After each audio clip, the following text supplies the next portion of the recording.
train de dépérir. Pour le sauver, une association se mobilise. Elle a même reçu le soutien de l'animateur Stéphane Bern. Lila Affaf et Flavien Bellouti. La bâtisse est complètement délabrée, laissée à l'abandon. Et la végétation y reprend ses droits. Si le château Vandamme, surnommé la Frégate, peine à tenir debout, il fut autrefois un emblème de la grandeur des Flandres. Construit au XVIIIe siècle, le château était la résidence du général Vandamme, héros de la Révolution et de l'Empire napoléonien. À Cassel, il passe aujourd'hui inaperçu, mais les habitants espèrent le voir un jour réhabilité.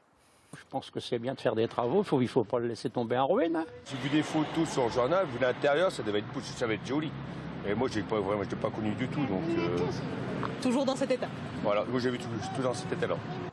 Il y a tout juste une semaine, Stéphane Bern venait tourner ici à Cassel son émission Le plus beau village de France. En découvrant le château Vandamme, il s'est dit marqué, stupéfait par la vétusté de la bâtisse.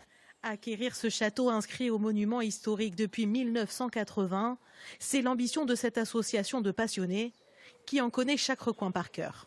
Il reste des frontons comme cela, des frises, des éléments de décoration, des stucs et des boiseries qui ont motivé le classement au monument historique. Ce sont eux qui ont interpellé Stéphane Bern, eux qui tentent aussi de mobiliser les pouvoirs publics.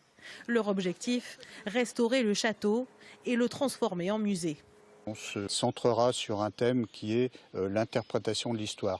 Autour de l'histoire du général Vandamme, quelles sont les questions qu'on peut se poser sur les comportements des uns et des autres. Le château Vandamme est mis en vente pour 232 000 €. Pour récolter cette somme, l'association a lancé un appel aux dons. Les cirques